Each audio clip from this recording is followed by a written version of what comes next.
I deliberately dripped strong liquor into the old man's eyes, but I didn't do it to hurt him. I just wanted to test whether he was truly blind, because every night, as I was about to sleep, I could feel a pair of eyes staring at me from outside the door. But strangely, whenever I went to check, there was never anyone there, only a new little hole in the door. That meant someone really had been peeking through it. But in this entire house, only the old man and I lived. If it wasn't him watching me, then who could it possibly be? So I dropped the liquor into his eyes to test him. When he didn't react at all, I assumed I had just been overthinking.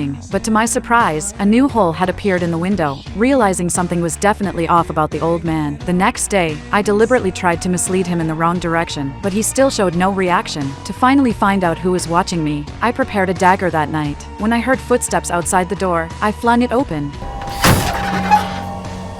But there was still no one outside. Feeling that I might be haunted by a ghost, I went to see a priest the next day and told him everything strange that had been happening. But the priest thought that I was just making excuses to avoid caring for the old man properly. Disappointed, I went home, but when I was getting ready for bed that night, I heard footsteps outside the door again. Another hole had appeared in the door, and as the days went by, more and more holes began appearing. I was too afraid to lie down and sleep. I could only stare at the holes in the door. Then suddenly, the hallway light went out. Terrified, I quickly locked the door. But then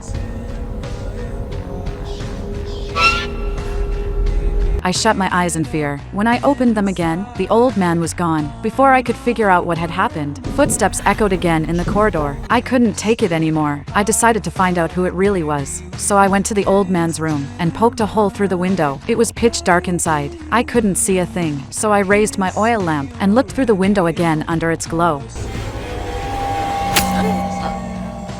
A sharp pain pierced through my left eye. The old man opened the door, staring at me with burning fury, and then I realized something horrifying. The old man's eyes were glowing. That meant he could see all along. Feeling betrayed, I drove the knife straight into his neck.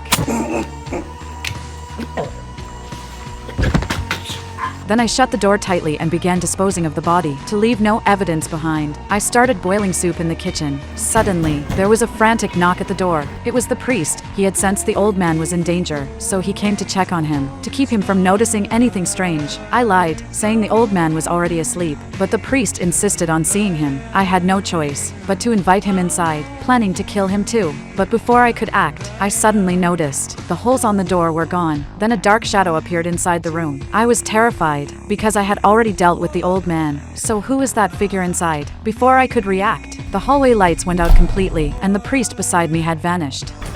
No!